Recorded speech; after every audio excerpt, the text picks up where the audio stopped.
Welcome everybody to this breakout session number 3. So a warm welcome from Finland. My name is Satu Innamaa. I work as Principal Scientist of Transport at VTT Technical Research Center of Finland, and I will be moderating this session together with Isabel Wilmink from TNO. Could I have the slides on, please?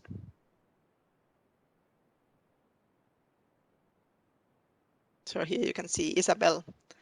So the title of this session is After the Corona Pandemic, New Perspectives for CCAM and Quality of Life. Next please. The objective of this session is to stimulate thinking on how the mobility will be affected by the pandemic and what is the role of CCAM on enhancing our quality of life in the post-pandemic world. Of course, we want you all and us to share our thoughts on these topics. Next slide, please. About the quality of life and what do we mean by it. So quality of life is the degree to which an individual is healthy, comfortable and able to participate in and enjoy life events. So it covers both the experience that you have about your life, but also the living conditions. It is not the same for everybody, so it also depends on your position in life and the context, the culture, what kind of objectives you have for your life. We will learn more about how to measure and how to see quality of life in the transport context later in this session. Next slide, please. About the agenda. So after this introduction, we will address the impact of the pandemic on our mobility, and Isabel will guide you through that soon. Then we will have 4 thought-provoking presentations addressing the new normal or the mobility in the new normal, quality of life and the influence of CCAM, autonomous vehicles. And in the end, we will do some closing remarks. And now I hand over to you, Isabel. Thank you. That one. Thank you. So before we go to the presentations, we would like to ask you a few questions that we would very much like your input on. So we would like to know how the corona pandemic changed your mobility habits. And because this session is also about quality of life, we would also like to know what you find positive about that, or whether there are things you find negative about the changes in your mobility. And we created a Padlet wall for this purpose. So on that Padlet wall, you can give your inputs. You can either give your input in the embedded version of Padlet, which is should be on your screen, or if you want a slightly larger window to do it in, you can do it in a separate window, and you can use the link shown here to go to the Padlet wall. So that is padlet.com/EUCAD2021 _BO3 /BO3. Next slide, please. Yeah, a very quick tutorial for using Padlet. It's mostly self-explaining. We already put up 3 questions on the wall, and you can enter your own thoughts by clicking on the plus and thus creating a post where you can type whatever you want. If you see something that somebody else has written and which is pretty much your own experience, you can also simply like it so you don't have to type it again. And also there's an opportunity to give a comment on an existing post. So yeah, I suggest we all go to the Padlet wall and start entering our thoughts.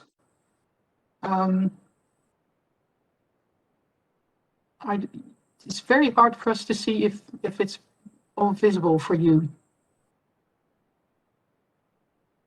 So I'm just going to go to the Padlet wall and hope to see the first. Oh, yes. I see things appearing on the Padlet wall, so that's great. So we have about 15 minutes to enter our thoughts here. So that gives you a bit of time to think about your answer or reflect on what others are writing. And yeah, we will get back to you when it's time to go to the presentations.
You're muted, Isabel. I thought I clicked on the right button, but but I see that lots of stuff is entered. People have also found the like button every now and then. So keep going.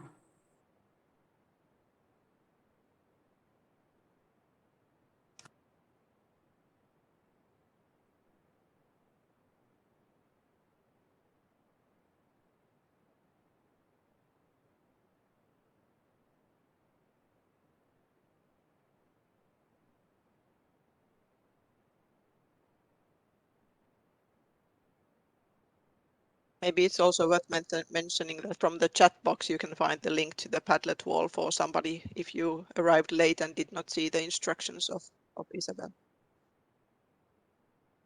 Exactly. Thanks for reminding us.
So it's clear from the entries that most of us really work from home.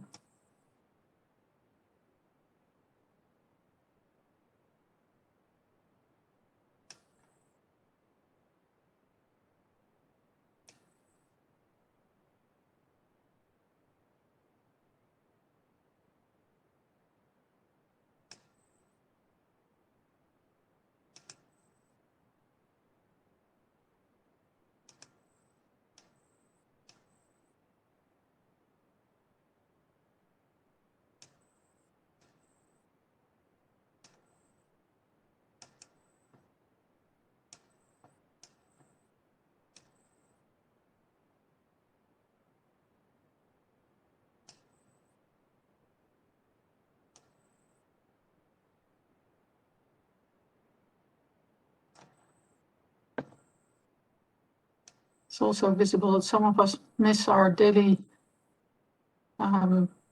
ride to work on a bicycle. And I have to say, I also miss it, but I don't miss the times that we had snow and hailstorms over the past few months. Need to stay at home on those days.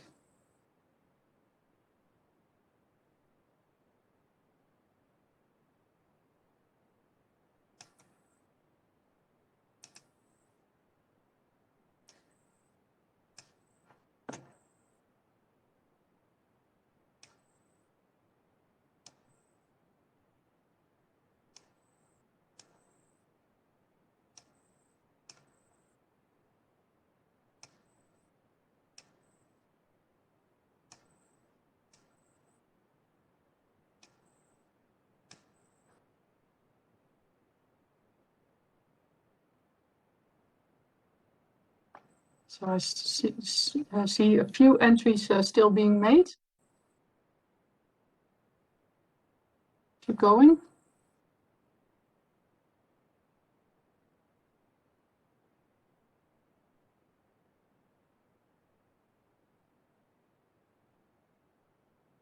See somebody bought a bicycle. That's great.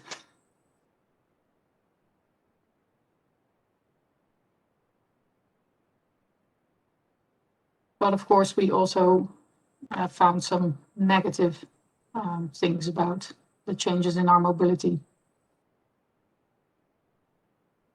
I guess most of us used to travel quite a bit, and going back to almost nothing is yeah, a big change.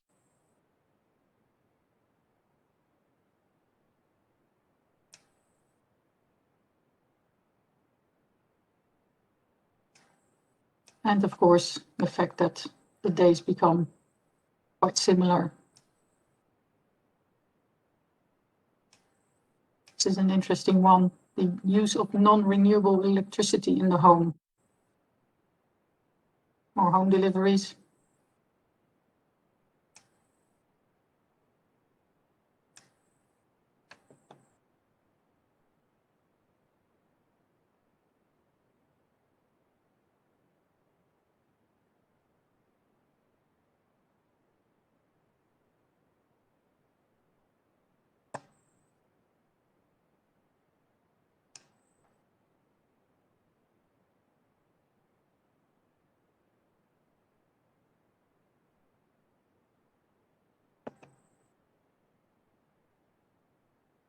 And a good question, which changes of behavior will remain after pandemic times? Well, some of it is up to us ourselves, I guess. But I guess this is also something that we'll be discussing in the remainder of this session.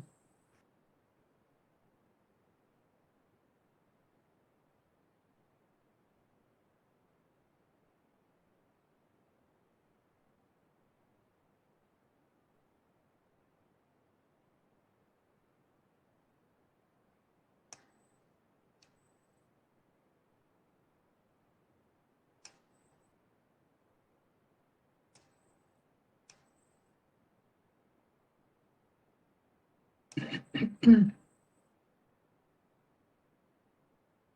think now everybody has entered their post-its not list. Seems that no more entries are coming in.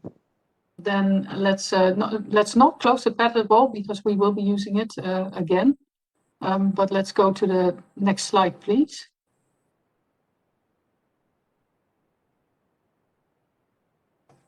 Still see people on my screen, not a slide.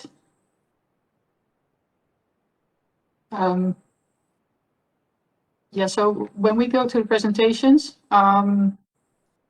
we will still be using the Padlet wall. So we will be adding a new question shortly after the start of each presentation, on which you can also give your input if you would like to.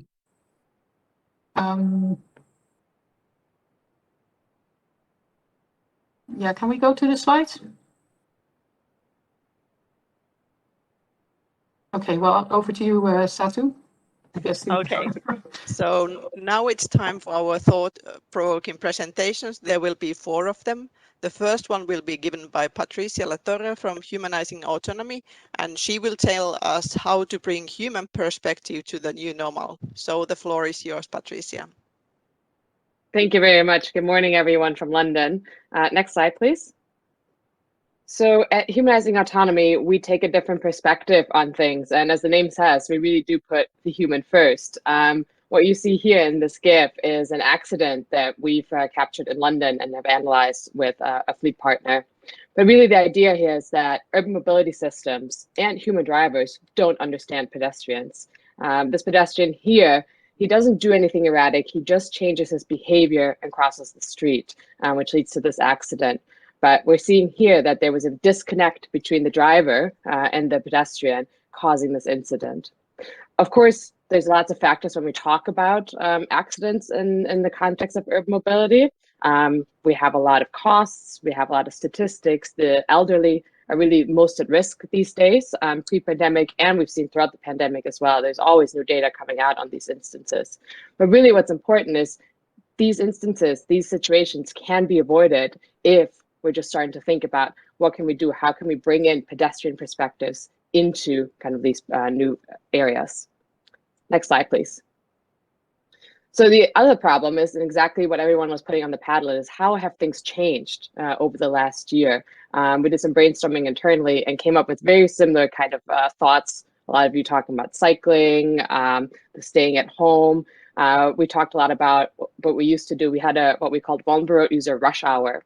So, when everyone's going to work and leaving work, so that morning and evening, you have the cyclists, the pedestrians, people running late for meetings, rushing around. So you had a lot of people doing kind of erratic things, but that was part of the normal. We all expected it. If we were driving in an Uber, we were going to be stuck in traffic because of these situations. It was all part of the normal. A lot of you talked about public transport, how it might actually be better now because there's less people on it. One other thing that no one mentioned is the tourists in city. We all came kind of from the perspective of less travel for us personally, but the tourists in the city add a really interesting dimension when you think about behaviors that they exhibit, how they might cross the street. Here in London, we especially have the example that people look the other way before they cross the roads. And so that really does kind of change driver behaviors and have an impact on other things.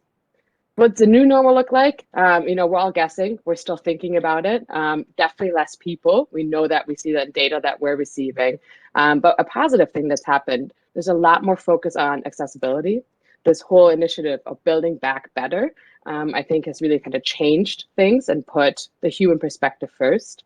We also in London have the interesting use case of e-scooters, micromobility, now going to be allowed. A year ago, that was not the case. So we actually have a whole new type of vulnerable road user that's going to be on the roads when people are coming back in masses over the next couple months. That's a really significant change that people often don't think about. It's still unclear how they're going to be using the infrastructure, where they're going to be deployed, how many deployments we're going to have.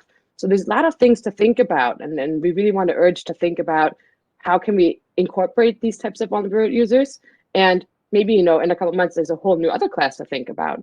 So how can we come up with systems that can give us the right analysis, can emphasize the people, and help make roads safer for everyone? Next slide, please. So our solution and then the approach that we take and what we really want to kind of emphasize here to people is that it has to be solutions that are flexible and modular. So we've taken an approach of integrating with any existing camera systems. We come from the autonomous vehicle domain. We believe that you don't have autonomous vehicles because in urban environments because they don't understand people. So we really want to focus on helping bridge that gap. But we understand that there's camera systems everywhere nowadays. A lot of commercial fleets are operating with them. You have taxi drivers, other things. We really have an opportunity here to bring the human perspective first. But we don't have to install new camera systems everywhere. So the key idea here is to leverage the existing hardware that exists. Because we're also seeing over the duration of the pandemic for this last year, analysis insights change. We started here in the UK with a 2-meter social distancing mandate. All of a sudden, we were down to 1 meter, 1.5 in the middle. Most of us don't even know what it is nowadays. So we need to have modular capabilities and understanding of how these things are impacting and analyzing these. Next slide, please. So quickly about who we are, since we are a small startup that I believe most of you haven't heard about. Founded in 2017, as I mentioned, we're based in London. Really important, though, is the diversity approach. So we really emphasize that not only do we have a 50-50 male-female gender split across the whole company, but also diversity in terms of cultures and nationalities. Out of 30 of us, there are over 20 different nationalities and cultures. That's really important when we talk about companies that are developing AI. If you're working with similar companies or similar ideas, you have to emphasize that they're coming from diverse people because it's proven to create safer and better systems. The other piece is who we're working with. So we're working with a variety of companies and partners. Someone in the Padlet mentioned freight sector. And that's a key sector that we should be leveraging when we're talking about the CCAM and other new opportunities because they are first deployers. They're out there driving. We're all ordering more packages. So there's a lot of data that they're collecting that we want to be looking at. Next slide, please. So here's an actual example of work that we did here in the UK with Transport for Greater Manchester. So this was a 6-month Innovate UK funded project. The UK government was very quick to react at the beginning of the pandemic and making various funded competitions available with the emphasis on deploying technologies and especially technologies from other sectors. So as I mentioned, we come from autonomous vehicles, but the idea here was to do social distancing analysis. And so we were able to integrate with the existing camera systems across the city and look at social distancing, grouping, trajectories, and other things. As I mentioned, we had a couple different instances. So we started with 2-meter distancing, but because we're using a modular system, we can easily adjust it to 1.5 and 1 meter, and seeing kind of how differently people react as the messaging throughout last summer changed. You also had instances of going back to school. So we're really able to analyze and understand how those kinds of events, closing of retail, reopening of retail, how that's impacting how people are moving around and using public transportation. For the public sector, that's of course going to lead to optimized revenue. You can optimize your timetables. So a couple different avenues of using that. We were also actually able to test the impact of messaging. So we put together a video showing people that were traversing through the station. We were showing them that over the last week, we had I believe it was around 75% social distancing adherence metric. And we were seeing if people would react positively or negatively and if they would change their behaviors. We found no change in these instances. I think it's worth doing a longer term project on this and seeing what kind of changes we can have. But I think it's a really good example of understanding how people are using this, leveraging for accessibility. So really looking at wheelchair users and understanding how they were impacted by this pandemic. Also the usage numbers. A lot of you in the Padlet talked about using transport less or public transport less or more, different instances. So we've been able to monitor the numbers.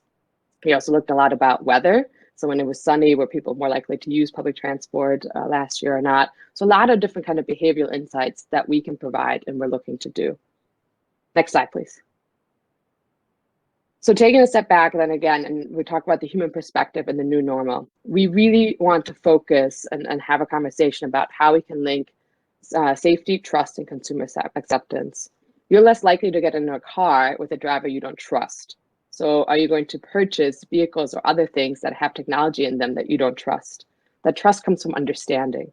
So how can we help the general public understand how AI and other new advanced systems are helping their life make better, make it safer, and other positive domains? We have to use explainable or interpretable AI. That's one of the key steps that we're really advocating for.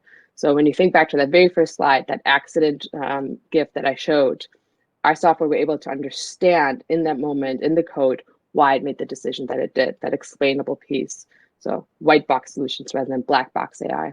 That's going to be a key piece to understanding how things are being built back and how we can make the new normal safer for everyone. The EU is taking some great steps on this. The first ever legal framework was announced yesterday. There's going to be a lot happening over the next couple of months, but there's still a lot more that can be done. We're talking a lot about privacy, GDPR compliance. So it's also about educating people about the positive impact of AI, where you don't need facial recognition. AI does not mean that people are being tracked or traced. So we really want to emphasize the good pieces that come out of this, how we can put together kind of that human perspective and use the behavior insights to help deploy autonomous vehicles or other advanced autonomous functions in urban environments. How can we redesign urban spaces by putting the human behavior first? And then you think about kind of the other future opportunities, the new mobility concepts that are going to be deployed. And so it doesn't really matter what the new normal looks like, as long as we're advocating for actually putting us as citizens first. Thank you very much. Thank you very much, Patricia. Very interesting thoughts, and very nice to see also your collection of facts about the behavioral adaptation that we did during the pandemic.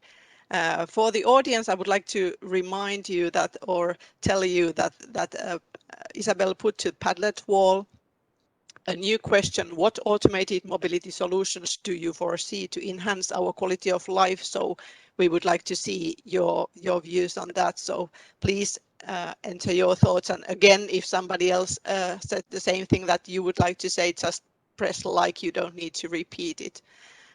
But back to Patricia, you talked about putting the human first, and that's very interesting because many cities and environments are built for the cars and machines, and that's, so it's not just the automated driving solutions, but also the conventional mobility is often from the viewpoint of the fastest or the vehicles. So what could we do to really humanize the mobility, I mean the conventional mobility, not just the AI systems and the autonomous vehicles? So what could we do?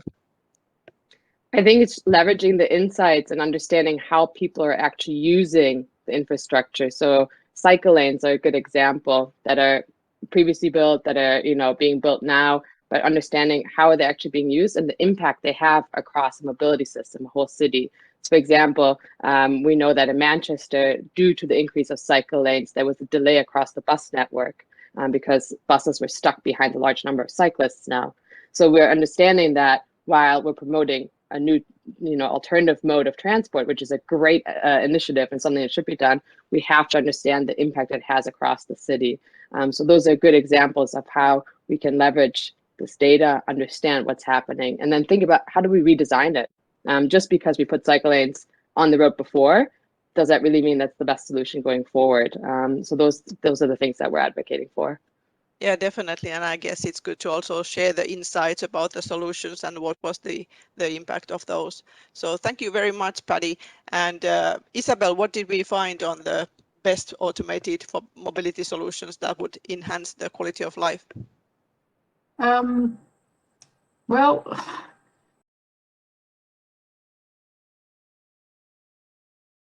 seems to be a copy of the previous column. Autonomous mobility for long distance, for instance, going on holiday. Well, personally, I would like to be driven to my holiday destination. So I immediately start thinking about hotels on wheels.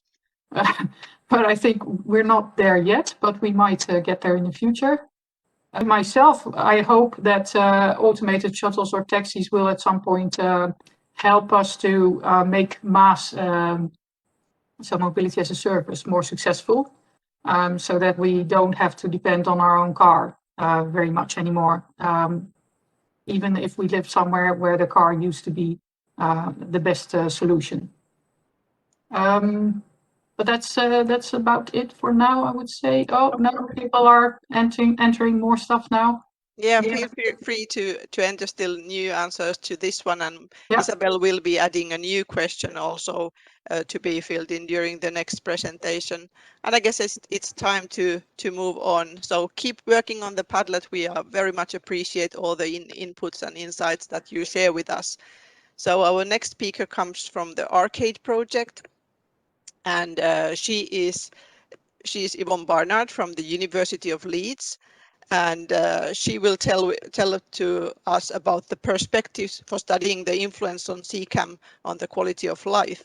So Yvonne, the floor is yours.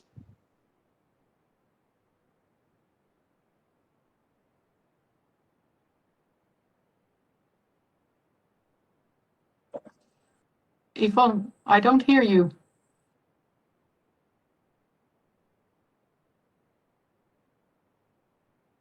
Yvonne, you need to unmute yourself.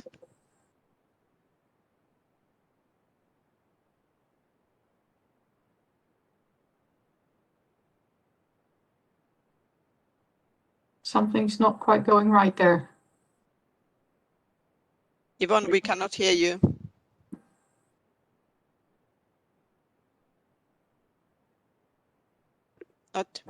Not working yet. Yes. Yvonne, can you disconnect, please, maybe your headphones and to reconnect it? Please, thank you very much. Yeah, can you hear me now? Perfectly, thank you very much.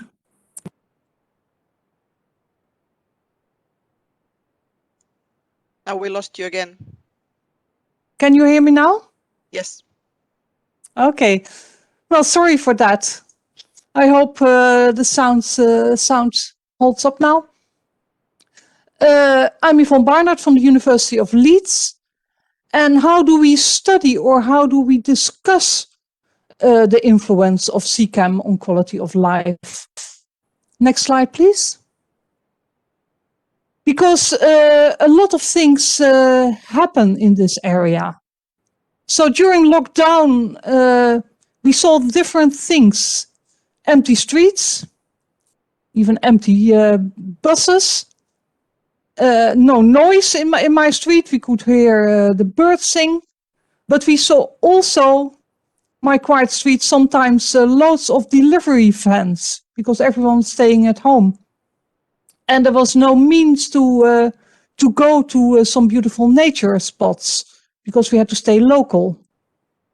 So how did that influence our quality of life? And again, the big question, what is quality of life? Next slide, please. So in the Autopilot project that looked at the use of Internet of Things for automated mobility, and you can find it in the virtual exhibition, that project, we looked at quality of life, the aspects of health, at the individual quality of life or well-being of people, and on equity between people. And we looked at the impacts on personal mobility, of CCAM, of traffic safety, of traffic efficiency, the environment. But as you can see, there are a lot of elements if we talk about quality of life and the impacts that automated mobility can have. And you come up with questions and findings. So does it reduce congestion and pollution? Will CCAM improve the mobility, accessibility? But will it maybe reduce the more active transport modes? Will it reduce the quality of public transport? Will we share vehicles? Loads of questions and loads of things to investigate. But the biggest question of all is, do we take an individual perspective, talking about our own comfort, our own wishes, or do we look at the consequences and the impacts on society? Next slide, please. If we want to discuss the influence of CCAM on our quality of life, we need to take a more systematic approach because there are so many elements. So we can look at the impacts in different scenarios. We have to look at the mechanisms behind these impacts, and we have to use and develop methods to discuss and develop the path of impact. And I'll come back to that. So ways of doing that in the last years has been to develop roadmaps, to work on scenarios, and international work on socio-economic impact assessment. Next slide, please. Next slide, please. So here are some examples. Don't look at the specific details, but we see a roadmap developed in the Carter project and for AirTrack, European technology platform that looked at when different applications of CCAM will arrive at the market. In the Carter support action, we looked at different types of scenarios, looking at whether it will be shared mobility or private mobility, who will be in charge of and govern all these developments. We developed in the Arcade project the roads ahead in different areas. What are things that help? What are things that block all the developments in different areas? Next slide, please. And in the trilateral impact, the trilateral group, the collaboration between the EU, US, and Japan, and the next presentation will also come back to that. We developed an impact assessment framework for automation in road transportation, where we looked at different impact areas, like safety, but also things like public health, travel behavior, land use, personal mobility. And we looked at different key performance indicators that play a role in this, trying to break down all these big terms and concepts into things we can discuss and we can study. So on the right-hand side, you see a very complicated diagram where we looked at things that are related to automated mobility and how that will impact in the end on things like safety and personal mobility. So if you look at, for example, at the ease of driving, That will lead to more journeys, will lead to a total of more mileage, and that has an impact on safety, on the environment, on our personal mobility. And in that way, we can follow impact path. Next slide, please. Now, with the pandemic, we have to maybe rethink all those scenarios and roadmaps and impact pathways. In the CART project, we did a lot of discussion with experts in what direction all those impacts would go. So experts thought that the amount of travel would increase because traveling will become more comfortable. But now, post-pandemic, maybe we have less need or desire to travel. In all these scenarios and roadmaps, there is a strong emphasis on shared mobility. But there is also, we could now think about, are we less keen on shared and public transport? Car sharing, public transport would decrease the number of vehicles and parking space, and we now have probably more need for green spaces. Access to health and well-being service and social context can be enhanced with CCAM, and maybe even that we have a stronger and growing need for more social context, but also for health context. Negative or no impacts on active modes was something most experts foresaw. But during the pandemic, we saw more walking and cycling. So will that trend continue? Then there is the freight problem, the last mile delivery, great area for automated mobility, but are we going to do even more shopping? Does it mean that our streets will become full of delivery vehicles, automated vehicles? And the relation with commuting over longer distance, because commuting becomes more attractive. Now we are working from home, maybe there's less commuting, but will we move out of the cities? And then there will be longer commuting times. So we have to rethink all these assumptions we had before the pandemic struck and before we experienced lockdowns. Next slide, please. So what is the direction to study and to discuss all these impacts?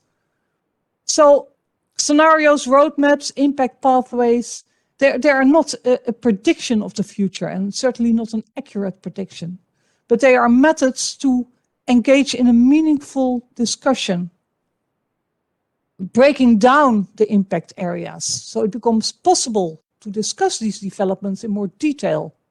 And a new method for that will be presented in the next presentation.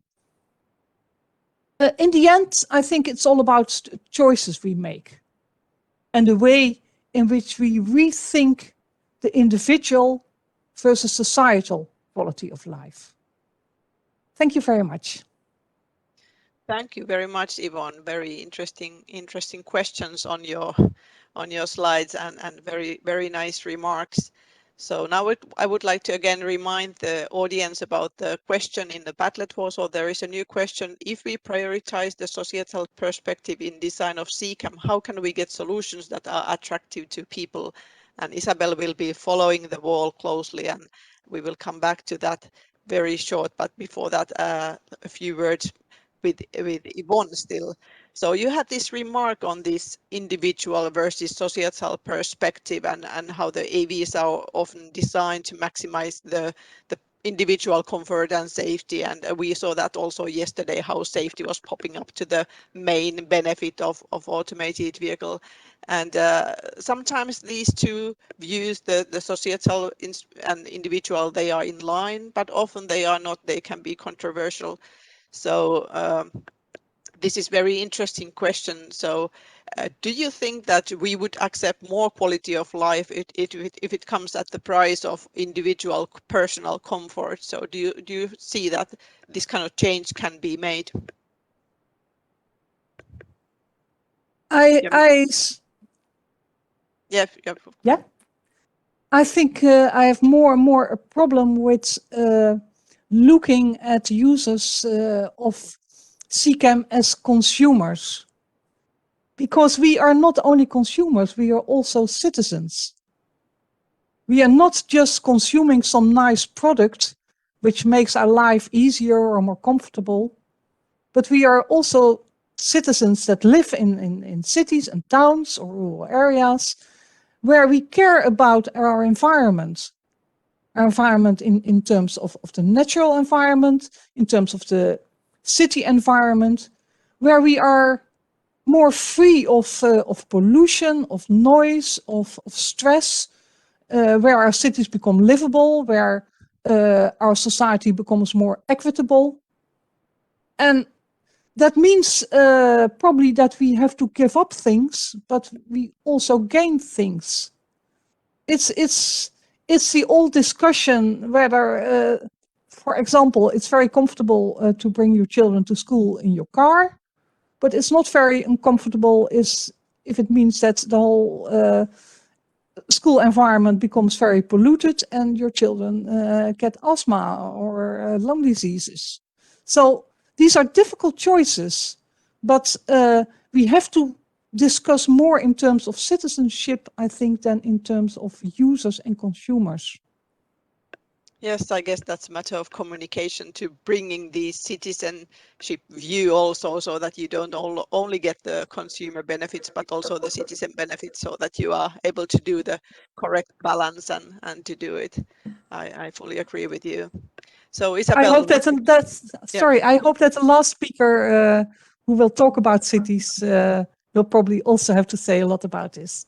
Definitely, yes. So Isabel, what did we hear about this on the Padlet wall? So how can we get solutions that are attractive to people? Well, I think the emphasis is on solutions, because at first I was expecting maybe people to write things about specific vehicle types or whatever, but the entries are more about what we have to build around different automated vehicles. So we have to figure out what people want. We have to figure out booking systems and payment systems that are easy. So it's the whole ecosystem basically, and not just we need automated taxis. So that's very interesting. There's also an entry about that does mention the word vehicle, but talks about vehicle solutions that allow shared space, shared use, but in separate spaces. So pandemic proof, basically.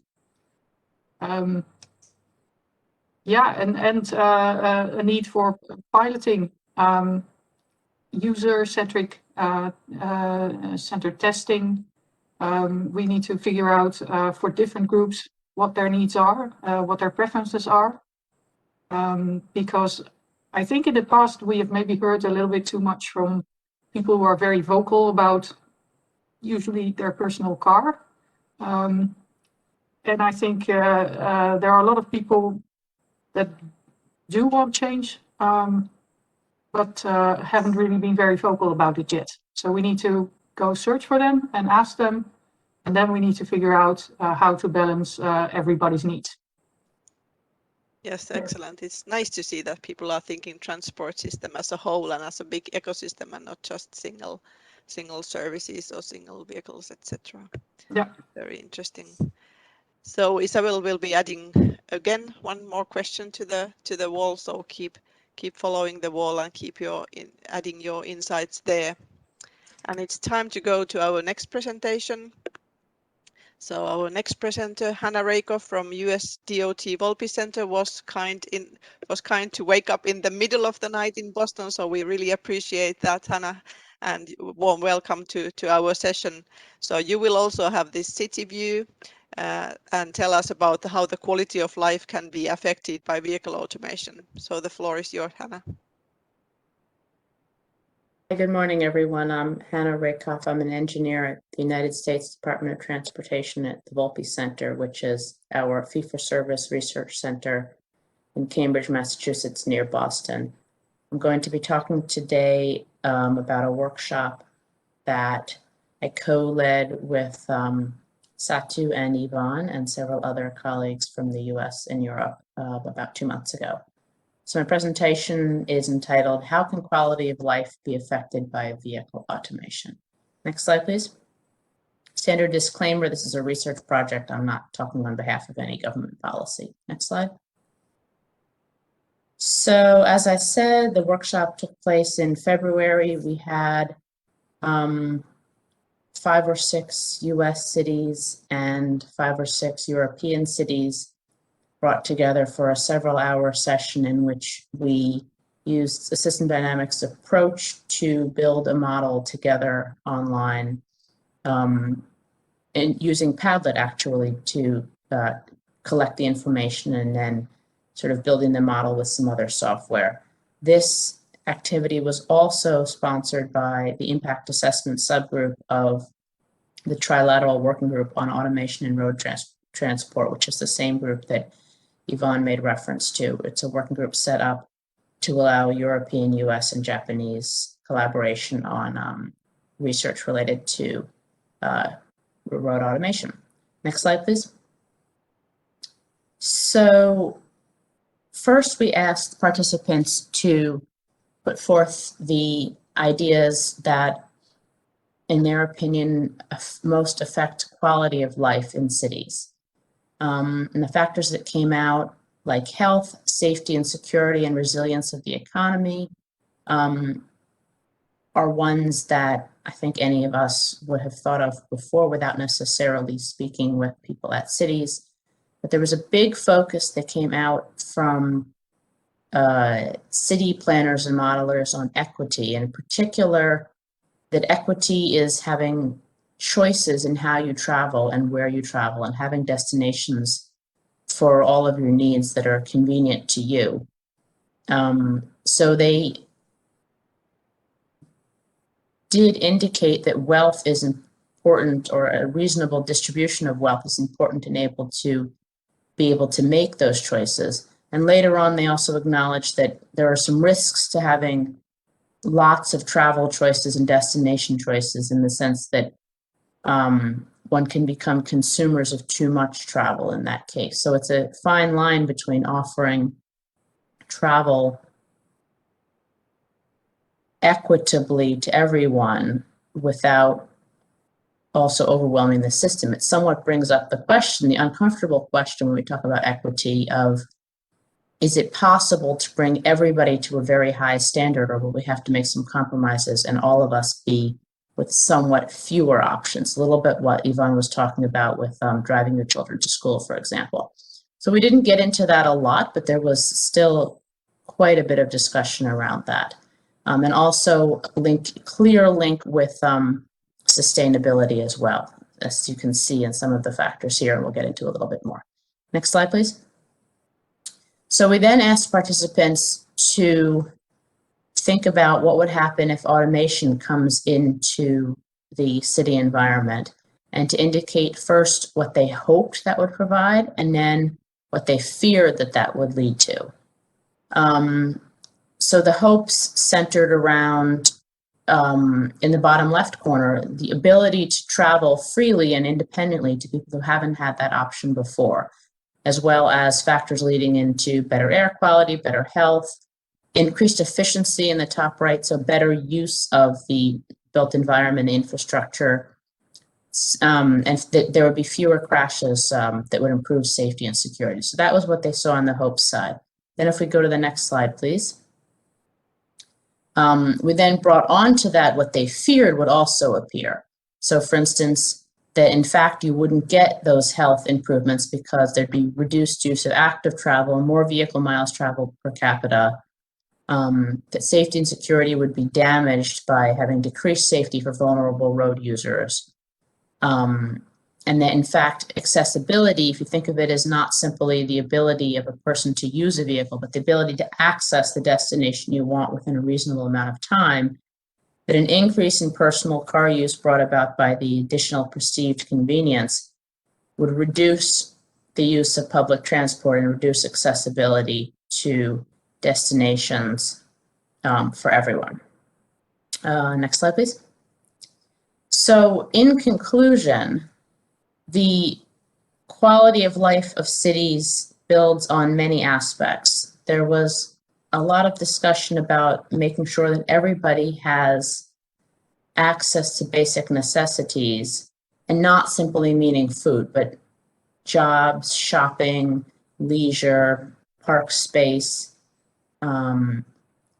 and not only that you can go to one store or one park, but that there's a provision of choice to move around the city, choose your destinations, be able to change jobs for a better job, be able to go to a different grocery store, a different park, a different cinema, etc., in a different way. And we also talked about the risks of trying to create a system that's everything to everyone.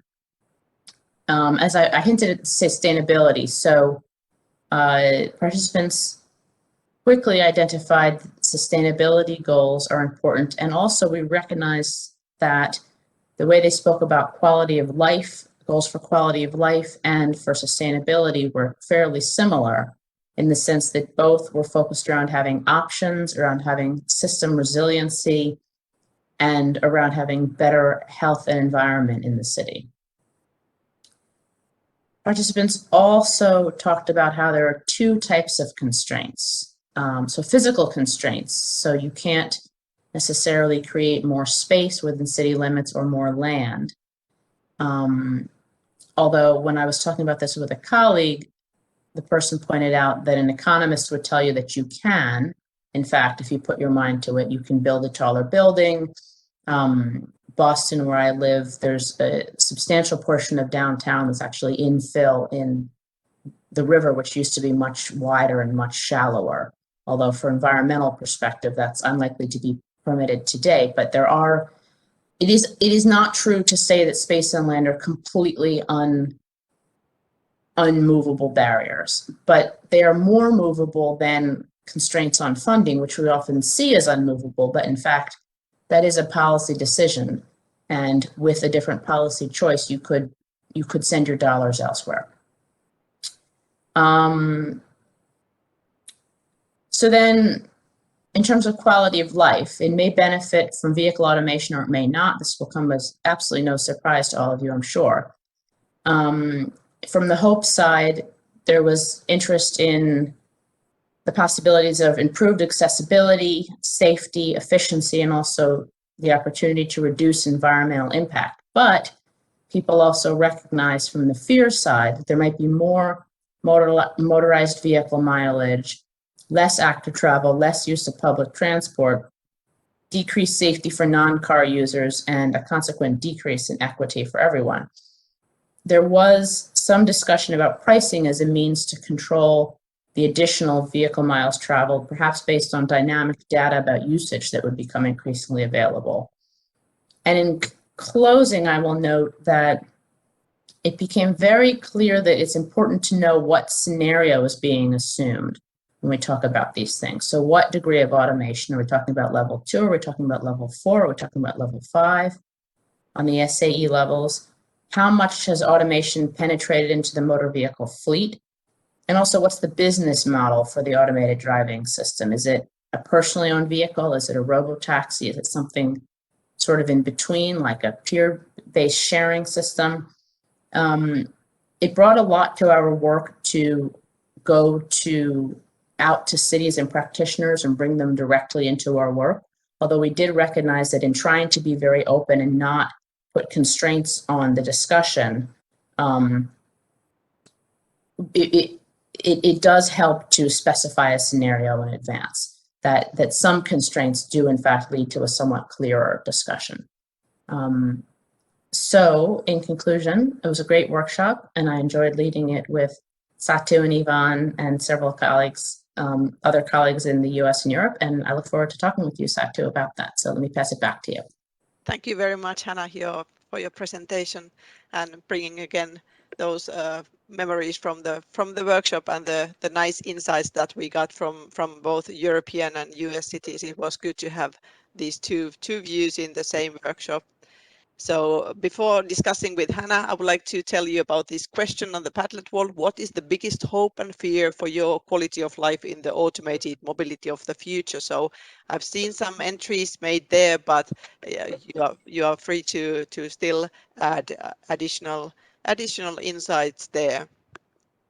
But back to you, Hannah. So you talked in your last slide, you had those hopes and fears towards vehicle automation, and they were almost equal match. So you had the increase in safety for the user, and then the fear that it would decrease the safety of the non-user, or you have the more accessibility, but on the other hand, then you had fear of not having equally much active travel or public transport, etc. So it seems that there are always two sides of every single impact.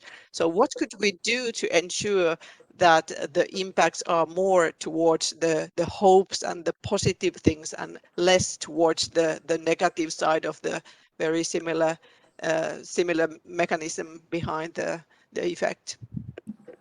So there was a lot of discussion at the workshop, Satu, about what levers a city would have to control these things. And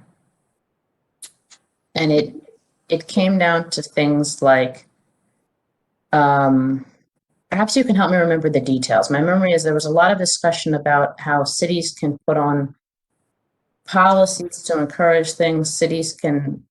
Some cities can require different kinds of charging.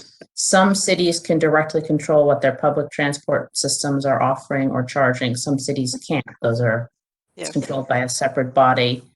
And also the land use impact came there, so that you can control the land use, and yes, definitely. with the control of land use, then you lead to certain outcome, or you. I mean, there are separate ways that you can solve the problem with the control of the land use. That was at least something. Right. A lot of discussion about infrastructure. So you can think about what infrastructure you're providing to which modes of travel. And you can also make the case to whatever your governing body is that funding should be allocated in a different way. Something we've also been talking about with some of the same city partners in the US, but I can't remember whether it came up in this workshop or not, is that if you want that there's a delicate balance in equity, for instance, for public transport between focusing all of your service on providing options for people who don't have other travel modes, and focusing on providing a system that enough people who do have other options want to use, so that they continue to see it as a public good and keep up the political support for a sustained good service. And that's something we've seen in a number of American public transport systems during the pandemic, when there's been a big focus on targeting service to communities that have to continue traveling and that don't have other options. But that runs the risk of creating the idea that the bus is for someone else. So those ideas also come in here, keeping a broad base for options and equity and sustainability. Yes, and I guess one insight was also that city can only control certain things, because like we have seen on the Padlet wall today, that there are in this ecosystem, there are so many different stakeholders and players and viewpoints and other citizens and the business and the public partners. So it is a very big puzzle, and maybe not so easy to control and plan everything. But thank you very much, Hannah, for sharing your thoughts on this. You're welcome. Thanks. And then it's time to move on. So the last presentation that comes from the public transport viewpoint. We have Andre Angelvik from Ruter, which is the public transport operator in Oslo, and he will tell us about the Oslo study and the fleets of autonomous vehicles that were used in that. So Andre, the floor is yours. Thank you very much, and thank you for the opportunity to share with you some of these insights and the analysis that we've done on this. This is actually something that we did pre-COVID-19, but has proven very valuable to us also thinking about the pandemic and how we deal with that. Next slide, please. So basically, we're the public transit authority for the capital region of Norway. We cater to about 1.25 million people in the geography that's shown in the map. Next slide, please. And to us, it's really important that we understand what we actually do. And this goes to many of the points that have been up in the other presentations and in the discussion so far.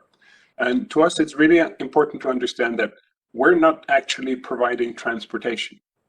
Not many people wake up in the morning with a strong desire to go and sit on a bus or a metro or in a car for that matter. People wake up in the morning and they want to work, or they want to get to school or visit grandma or do shopping, do other stuff. So basically transportation is a means to an end. And really what the illustration shows is this is what we're aiming for, the good life today and the good life tomorrow. And when we look at, no, next slide, please. If we look at some of the stuff that has inspired us in working with that, these two things comes to mind. And one of the things that the pandemic has really shown us, and because we operate metro systems and trams and buses and boats, and those are not very flexible systems. And change and a pace of change and adaptability has become extremely important during the pandemic. We have never had as few customers as we have now. We have never previously in our history encouraged people to not travel with us. It's sort of flipping the whole business model on its head. And how do we learn from that? And how do we build on stuff that we've already done? And flexibility and targeting new ways of dealing with delivering the sustainable freedom of movement is really what this is all about. I'm sure people in the area are very familiar with these two reports. One is from OECD, or from ITF, which is part of the OECD. The other one is from RethinkX, and both of these tend to try to look far into the future and look at what might be different futures and what might be the benefits and challenges along those, really taking the scenarios very far. And I do think that is a key component. If we're not thinking far enough into the future, we're going to get stuck with the challenges of today and not really be able to put the discussion into how should we really move ahead. Next slide, please. So inspired by these, what did we do? Well, we thought, okay, we need to bring this information into our own reality, to our city, our journeys, our physical structure, and all our road structure. So what we did a simulation of our entire geography. As I said, 1.25 million people. It's an area that has about 670,000 privately owned cars in it. And we basically simulated what would happen if we could replace the entire private car fleet with a fleet of autonomous ride-sharing vehicles.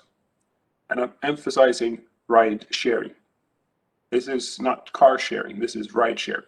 So this is building on the public transport sharing perspective as well, and trying to figure out what would this actually look like? Is this any kind of sensible future that's even worth discussing?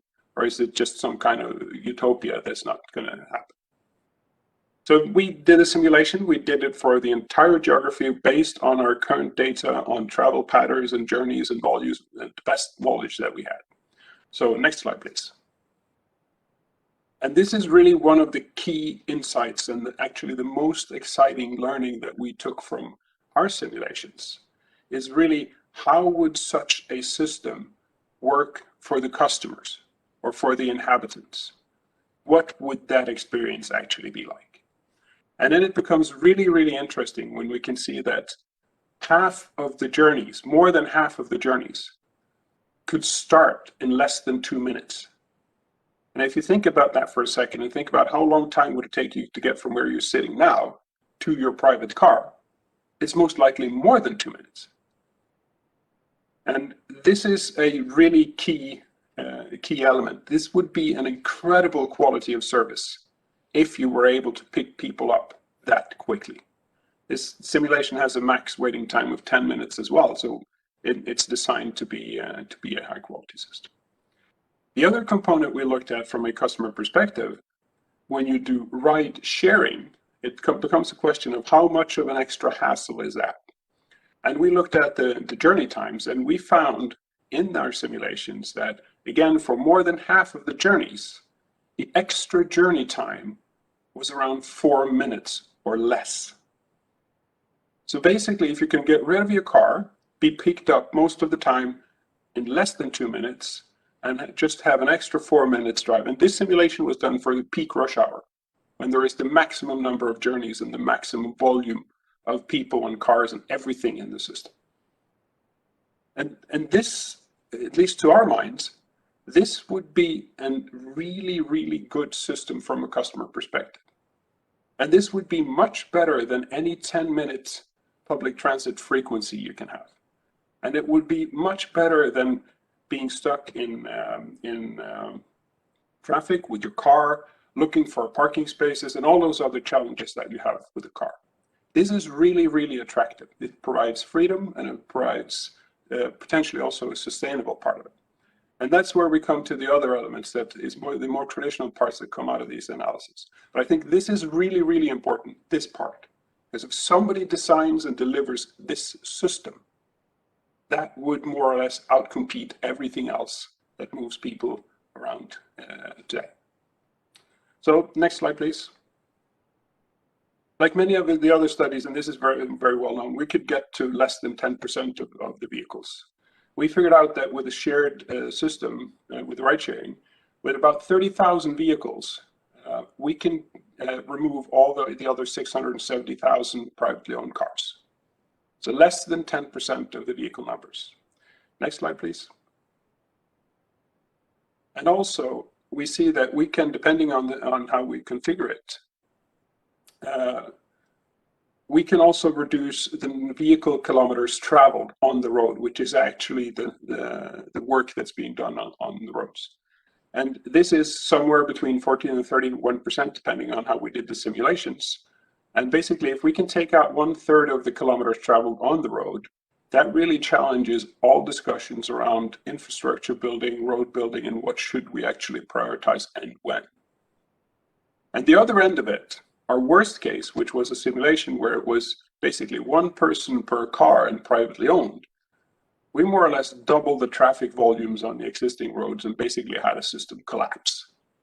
So this really shows the societal effects and sort of the outsides or the ends of the spectrum. And it really becomes a discussion of where do we want to be inside of that? What is the future we would like to have? Next slide, please. It's also very interesting to see that our work, which was done completely independent and with other people and solutions and software than the other studies that have been done, had very comparable results, both to the stuff that ITF has done, to the work that was done by University of Stuttgart for Stuttgart, our work. So this really is fairly solid and comparable. And that's interesting in itself, that you actually have several independent works that are pointing at the same type and scale of effects. So what are we doing with this? Because that's really what it comes to. So this is nice, but what do we do? So next slide, please. To us as the Public Transit Authority, which actually executes on behalf of the city and the region that owns us, we're really owned by the inhabitants. We actually execute a system of transportation that is for the inhabitants. And for us, it's really important that we see this as a fantastic opportunity to deliver new services. If we can deliver more point-to-point services in a sustainable way, that's the key, in a sustainable way, we can actually improve the experience of a public system radically. And if we look at what the simulation said, we can really do that. The downside of this that we need to also be mindful of, if somebody else does it, we can basically shut down the entire public transit system. Because we're not going to be able, with a 10 or 15-minute frequency on a bus, or even in a 7-minute frequency on trams in the city, we're still going to have a hard time competing with the system that I showed you, and then the perceived customer, the customer experience of that. And of course, there is a cost component in the end. If we can make it a cheaper system, there might be less subsidy needs and all those other discussions. Next slide, please. So we really set out and tried to chart how can we do this? How can we start piloting? How can we get into regular operations? How can we scale this up? And how can we do a complete transformation of a system like this? And as you see on the timeline on top, there's becoming more and more question marks as you move to the right, which is sort of one of the big discussions these days. But this is really for us to set ourselves a direction and a goal for this. Next slide, please. And on the way, what are we doing? Because we are actually putting wheels on the road. We have transported more than 30,000 passengers fully autonomously already. And those are paying passengers as part of the regular system. This is done in open traffic on regular roads, no special infrastructure adaptations. We've experimented with some V2X and some stuff like that on the digital side, but no physical adaptations. We've traveled more than 30,000 kilometers, again, autonomously.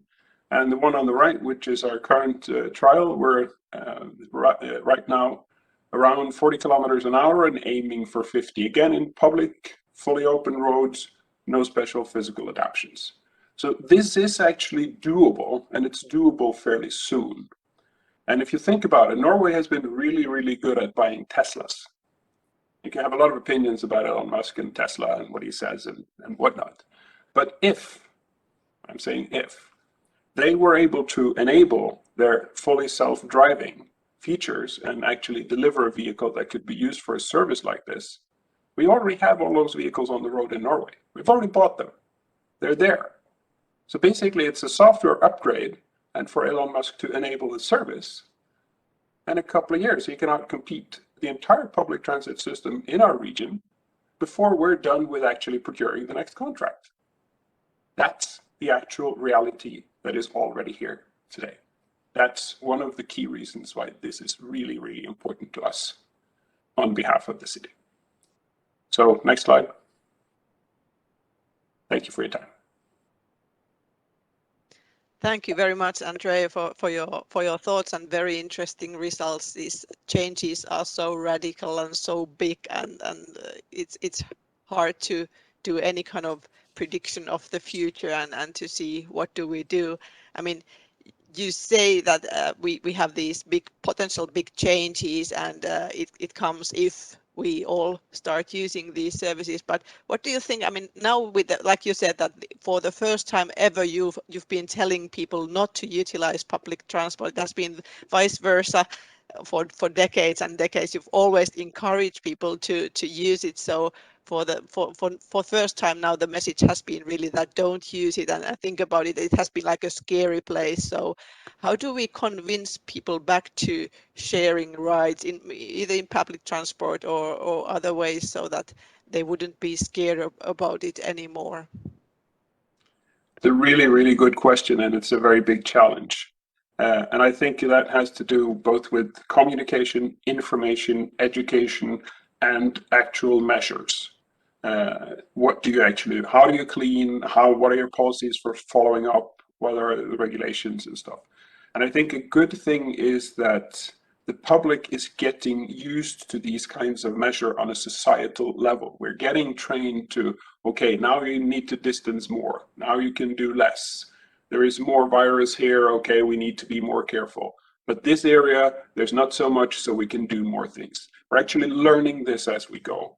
And I think what that really brings home for us, as far as the pandemic teaching us stuff in this respect, is that we need flexibility in the future that our systems don't traditionally have. Because if we get to a situation where, okay, we need to transport more people individually or groups individually, if you have a 12 or 15 meter bus, it doesn't make much sense to send that out to pick up one person. If we have a flexible system where you can adapt a lot more, that generates a different way of still maintaining the suitable level of service for society, for individuals, and doing it sustainably. Because the big X factor with public transit today is how much is the home office stuff going to change the way we actually work? What has that taught us, and where are we going to be with that in 1 or 2 or 3 years? That's really the key X factor. And to us, this kind of flexibility would be what we would want for that future, because that would enable us to deliver on many, many different aspects of it. Yeah, fully to be able to optimize the system and provide always the optimized quality of service with the correct size vehicles, etc. So that well, yeah, a lot of still work to be done before we are there, but that's why all the professionals we are working hard in this domain to achieve something like that. So thank you very much for the presentation. So now to the Padlet wall. Isabel placed there a fourth question. So what, with a lot less cars, you need a lot less parking space for them. What should we do with the space to maximize the quality of life? So please provide your inputs there. And while we are waiting for your additional entries, Isabel, you could summarize the topics that the audience entered for this. What is the biggest hope and fear for our quality of life in the automated mobility of the future? Yes, well, there are still quite some fears. I think the hopes are clear for most people. We hope for more safety, less pollution, less congestion if possible. But there are some fears, and some have to do with the nature of automation. So there's a fear to get stuck in a traffic jam without an opportunity to escape. So, or even if your vehicle decides that you are not to be let out of the vehicle, you cannot talk to the vehicle, basically. There's also some pandemic-related fears, like the cabin that I'm going to use, was it disinfected just before? But I think there we need to just figure out how important is that? Is it about surfaces in the vehicles, or is it about the aerosols, the little bits that might still be flying around? But there is a fear related to that the concerns about disinfection will make our options to travel, will reduce the options, and that funds will be, that need to be used for that will not be used for something like road safety. So there's a lot of different a lot of different goals that we want to achieve. There's also a fear that women's needs are not well enough represented. And also a fear that, well, maybe, I don't know if it's a fear, but if we get automated mobility, it has to be a lot safer than our current mobility system is. Because I guess this is from not accepting that a machine is causing new types of accidents, perhaps. And there are fears about the social gap, so the gap between the poorer and the richer parts of the population, and that so that it doesn't lead to more equity, but in fact less equity. And there's also a hope that it might enhance mobility systems in rural areas, but there's also fear that it might all cost too much. So yeah, that's most of what's in that column. We've also got new entries in the column about what would you like to do with the space that formerly was needed for parking. Maybe before we go to that, we could mention that there is also one column for if you have Yes. any burning questions that you would like us to ask the panelists or the presenters. In the end, we may have time for a couple of questions, so please enter to the Padlet wall, and we will come back to that after Isabel summarizes this last question. Yeah. Yes. Thanks to the speakers who kept their presentations within the time limits. We do have some time. What could we do with parking space that's not needed anymore? Well, there was one entry that doubted that we really need less parking space. So I guess that's something that we need to research. Well, I would like more green space, not only for people, but also for wildlife, so that basically our whole ecosystem just improves. But there's also someone who's points out that we will need more space maybe for delivery vehicles. So I don't know, maybe we can combine it. There is, so again, with the question, do we really need less parking spaces? Because if there is no parking space for a waiting autonomous car, will it just drive around in the network, which is also something that you might not want. So basically, we do need more analysis on what exactly are the parking needs. Let's see. We also need to look at, will parking, how do we attach value to the space in cities? Will parking become very expensive, or will we make it very expensive? That's also an option. There is someone who would like space for outdoor sports. Quite like that idea.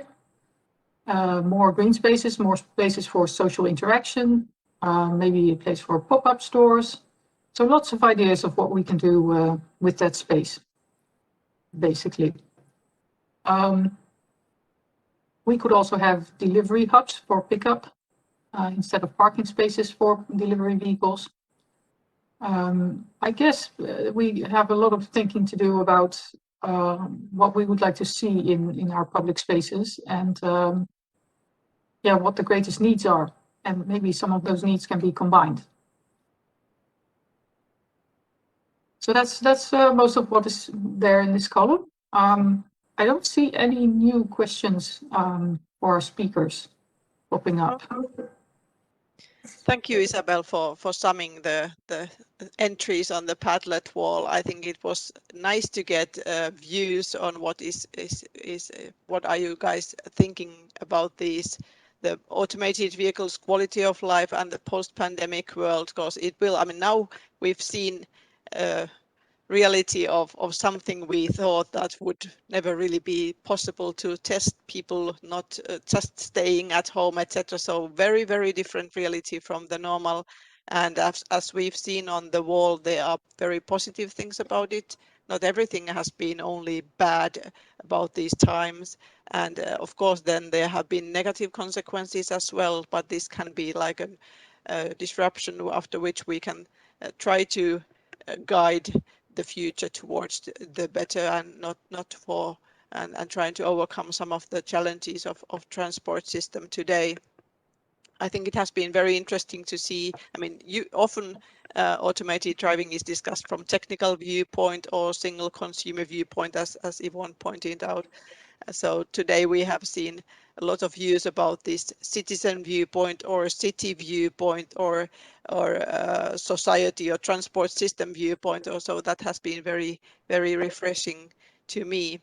Now I would like to ask the panelists some of the take homes that you make from this session and some of the things that these entries and the other presentations made you think of. So, like, short remark from everyone, if fine for you. Maybe we start with Patricia. Yeah, happy to. I think it's always good to be reminded just how complex everything is. I think sometimes we forget, sitting in our bubbles, working on our topics, our solutions, the stakeholders we're working with. We tend to forget that this has an impact really across the whole network, the whole city, and it's, you know, ranging from children to the most elderly, wheelchair users. So it's a good reminder, I think, that we have a lot of partners to include in initiatives that we're working on. And I think someone wrote, you know, we need more pilots and these kinds of things. And I completely agree with that. It's not always the 5-year, multi-million-dollar projects we need. Sometimes it's a quick kind of pilot, test something out, understand the impact it has, and then take a seat and then think about the impact and how you can really optimize it for people. So I really appreciate all the insights and the kind of the different perspectives on the topics. Thank you. We have 2 minutes left, I was reminded. So Yvonne, very quick remarks. We cannot hear you. I think. So, okay, now yeah.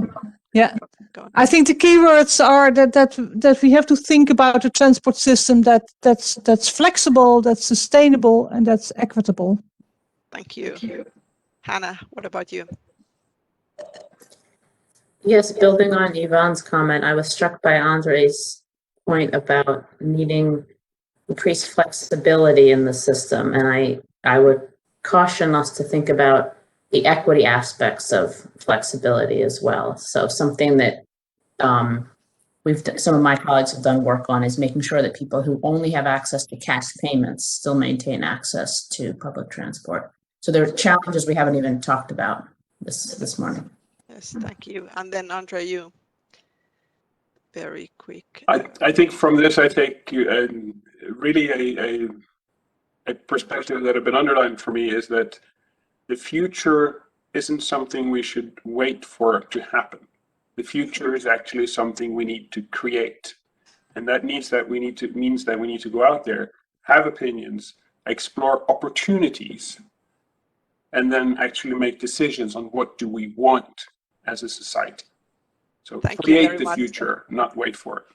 Yes, thank you very much. That was an excellent way to end this session. So thank you very much for your insights, and I think we have food for thought for the rest of the day. So thank you very much, speakers. Thank you very much, audience, for all your entries. And we have still an interesting day with the breakout sessions here in the EUCAD conference. So thank you, and stay tuned to EUCAD conference. Thank you.